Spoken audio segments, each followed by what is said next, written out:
Bonjour à toutes et à tous et bienvenue dans cette nouvelle vidéo. Aujourd'hui je vais vous parler du ver de riz, ce que j'appelle également la maladie des monnaies et qui malheureusement est un problème assez répandu dans la numismatique. Donc à travers cette vidéo je vais vous parler de ce que c'est en fait tout simplement, vous donner des conseils sur comment l'enlever et comment éviter aussi qu'il apparaisse et également comment bien conserver vos monnaies afin d'éviter que ça arrive ou que ça revienne. Évidemment n'oubliez pas d'être abonné à la chaîne et on est parti. Tout d'abord qu'est-ce que c'est le ver de riz? Lorsque vous avez une monnaie, en fait, la plupart des monnaies sont assez vieilles. Elles ont entre bien plusieurs mois pour par exemple les euros, voire plusieurs centaines, voire même plus de 2000 ans pour certaines, voire même pour certaines 2500 ans environ. Donc évidemment, ces monnaies se sont oxydées avec le temps. De toute manière, tous les objets s'oxydent avec le temps. Et il y a différentes oxydations qui peuvent apparaître sur les monnaies. Donc vous avez la première oxydation qui est la patine.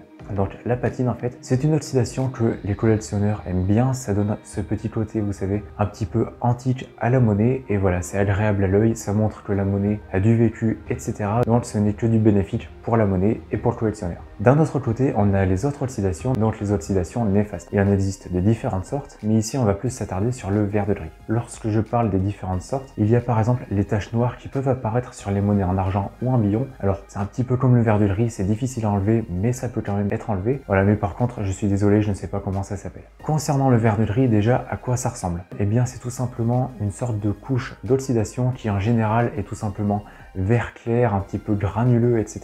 Et donc ça ressemble à ça, c'est une couche qui la plupart du temps est assez épaisse et qui couvre une partie ou même la quasi-totalité de la monnaie. Donc voici la différence entre la patine et le ver de riz. Donc ici la patine, comme vous pouvez le voir, là la monnaie est bien homogène, ici c'est vert, une sorte de vert foncé. Et voici une monnaie attaquée par le ver de riz, donc là c'est un vert clair. Vous voyez c'est granuleux, on ne voit plus les détails, etc. Donc c'est surtout ça qu'il faut éviter sur les monnaies. Et également, voici un petit schéma que je vous affiche en plein écran. Donc là, vous pouvez voir globalement comment se situe le ver de riz. Donc vous avez au milieu la monnaie, autour la patine et par endroit au-dessus de la patine, le ver de riz. Alors comment est-ce que ça peut apparaître? Déjà, sachez que ça peut apparaître n'importe où et n'importe quand. Toutes vos monnaies peuvent y avoir le droit en fait. Même si jamais vous les stockez comme il faut dans votre collection, ça peut tout de même arriver. Mais disons que c'est assez rare. Personnellement, ça ne m'est jamais arrivé.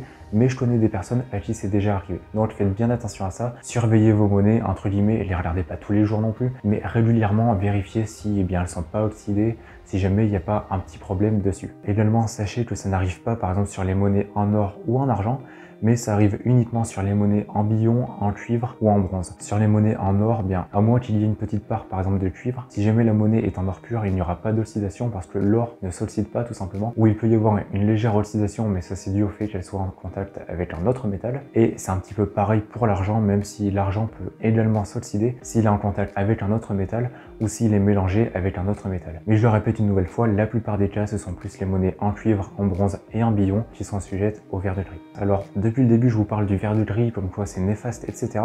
Mais qu'est-ce que ça a comme conséquence sur votre monnaie? Alors, la première conséquence, c'est de l'ordre du physique. Donc, lorsque vous regardez votre monnaie, vous avez des taches vertes par-dessus. Ce n'est pas forcément beau à regarder et forcément, la monnaie perd un petit peu de sa valeur et évidemment, la monnaie perd donc de son attrait. La deuxième conséquence, c'est que la monnaie va perdre de sa valeur financière. Évidemment, les monnaies que vous avez dans votre collection, sont des monnaies évidemment de collection, qui fait qu'elles ont la plupart du temps une valeur financière. Donc, si jamais vous avez du ver de riz par-ci, par-là sur votre monnaie, ça peut faire baisser petit à petit sa cote. Troisième conséquence, le ver de riz va avoir un impact mécanique et chimique. Mécanique tout simplement parce que ça va ronger en fait la monnaie, ça peut ronger le cuivre, ça peut ronger le bronze et le billon, et résultat, tout simplement, ça peut morceler votre monnaie si jamais elle est vraiment atteinte. Et si elle est vraiment fragile, comme par exemple les monnaies féodales en billon qui sont vachement fines. Et évidemment, ça peut bien sûr faire perdre la patine de la monnaie. Donc, si on doit résumer, dans la plupart des cas, si ça apparaît sur votre monnaie, vous aurez des conséquences néfastes, même si jamais c'est pris à temps, disons, ou si jamais ça ne progresse pas plus, vous pouvez largement limiter les dégâts.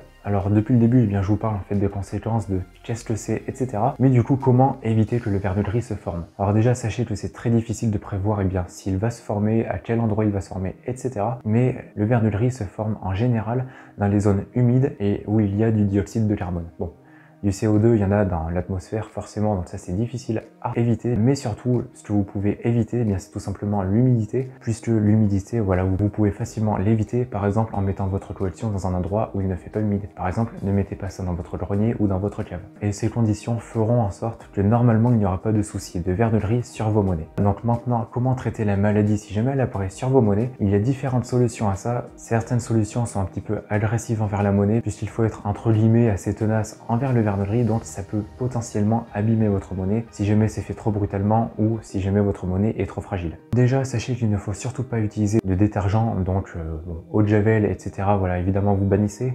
Tout ce qui est vinaigre également, tout ce qui est coca, etc. Vous ne l'utilisez pas. Mais du coup, les solutions que je vous conseille, c'est tout simplement, alors d'abord, une solution qui est mécanique. Donc ça, c'est la première. Donc c'est tout simplement en frottant avec une aiguille, avec un cure-dent, un scalpel, etc. Ça va permettre de faire sauter le verre de riz sans abîmer la patine. Ça peut abîmer la patine, par exemple si vous dérapez, si jamais vous rayez la monnaie avec votre cure-dent ou votre aiguille, voilà, ça peut arriver que ça la raye, ou même en faisant sauter le verre de riz, il peut arriver que la patine soit attachée au verre de riz. Et dans ce cas-là, ça risque d'être compliqué de sauver la patine. Mais voilà, si jamais vous utilisez cette méthode, dans tous les cas, faites vraiment très attention, ça peut facilement endommager votre monnaie, surtout si elle est fragile.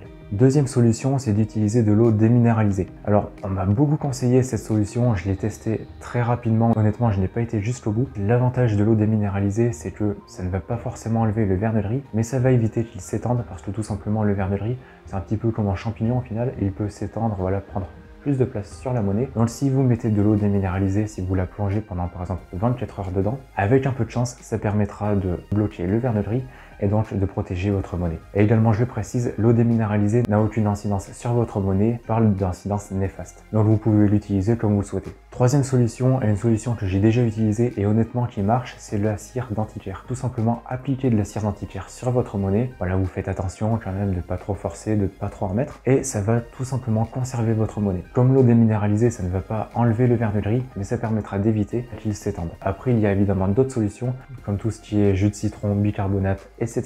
J'ai jamais testé, honnêtement, je ne sais pas s'il faut le faire parce que c'est des produits qui sont assez corrosifs, et si jamais vous êtes débutant, si jamais vous ne savez pas forcément le faire, ça peut facilement abîmer votre monnaie. Prenez vraiment vos précautions par rapport à ça, et surtout faites vraiment très attention à ne pas abîmer la patine de votre monnaie. Par rapport à ça, par rapport au nettoyage, etc., je ne suis pas un expert, donc si jamais vous avez des conseils pour enlever le verre de riz, n'hésitez pas à les mettre dans les commentaires, ça permettra de profiter à tout le monde. Donc maintenant qu'on a vu comment potentiellement enlever le verre de riz, on peut voir comment conserver vos monnaies et donc éviter que le verre de riz revienne ou tout simplement que le verre de riz apparaisse. Déjà, dans quelles conditions conserver vos monnaies? Alors j'en ai parlé rapidement précédemment dans la vidéo, mais surtout, ne les mettez pas dans un endroit qui est humide. Ne les laissez pas dans votre cave, ne les laissez pas dans une pièce qui est mal aérée, là où il y a de l'humidité, etc.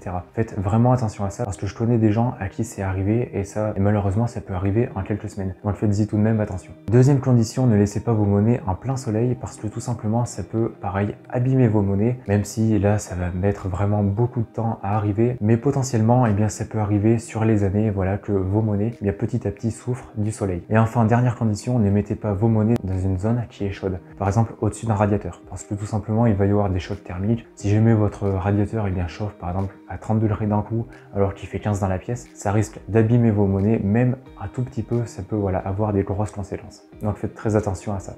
Et enfin, pour conserver vos monnaies, le mieux évidemment c'est de les stocker dans un endroit qui est fait pour, donc dans du matériel qui est fait pour. Alors pour ça, vous avez différents matériels, vous avez donc tout ce qui est sachet, cadre, médaillé, également vous avez les classeurs. Donc après, c'est à vous de choisir en fait quel matériel vous convient le mieux en fonction de vos besoins, etc. Et honnêtement, je vous déconseille les sachets, tout simplement parce que ça va protéger vos monnaies, mais si jamais voilà, vous les faites tomber par terre, elles vont quand même prendre le choc. Alors personnellement, et comme je vous l'ai dit dans la vidéo où je vous présente ma collection, je vous mets une petite fiche juste ici si vous ne l'avez pas encore vue. Donc comme je vous le disais dans cette vidéo, eh bien je stocke toutes mes monnaies dans des plateaux.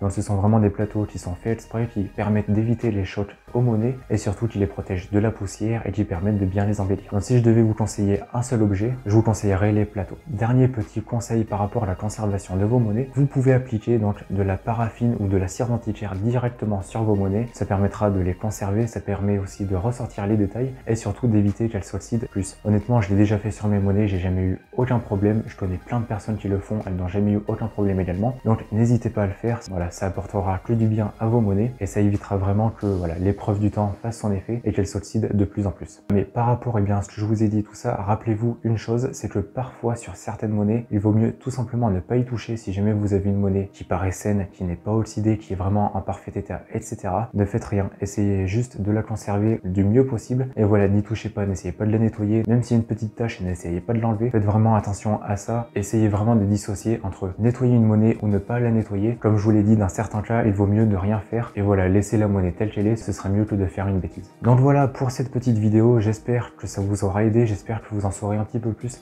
sur la maladie des monnaies, sur comment les conserver, etc. Je vous l'ai dit, si jamais vous avez des conseils sur comment les nettoyer, comment les conserver, etc., mettez-les dans les commentaires et comme ça profitera à tout le monde. Également, n'oubliez pas que j'ai un site internet qui s'appelle empiredesmonnaies.fr. Vous pouvez aller le voir dessus, il y a différents articles de blog sur lesquels je donne des conseils par rapport à la numismatique et vous retrouverez également sur ce site ma boutique sur laquelle je vends des monnaies romaines, des monnaies gauloises, des féodales, des royales, etc. Il y en a pour tous les goûts. Donc si jamais vous souhaitez en savoir plus, cliquez sur le lien qui est dans la description. Vous verrez, c'est le tout premier lien qui apparaît dans la description. Évidemment, si cette vidéo vous a plu, n'oubliez pas de lâcher un pouce bleu, de vous abonner et d'activer la cloche des notifications. Moi, ça me soutient énormément et au moment où je tourne cette vidéo, il y a 960 abonnés sur cette chaîne YouTube. Donc s'il vous plaît, faites-nous passer le palier des 1000 abonnés le plus vite possible. Si vous êtes encore là, et bien déjà, merci beaucoup et puis marquez dans les commentaires conservation monnaie. Comme ça, au moins, je saurai qu'il reste jusqu'à la fin des vidéos. D'ici là, je vous souhaite une bonne journée ou une bonne soirée. Prenez soin de vous et de vos proches et puis on se voit dans une prochaine vidéo. Allez, salut!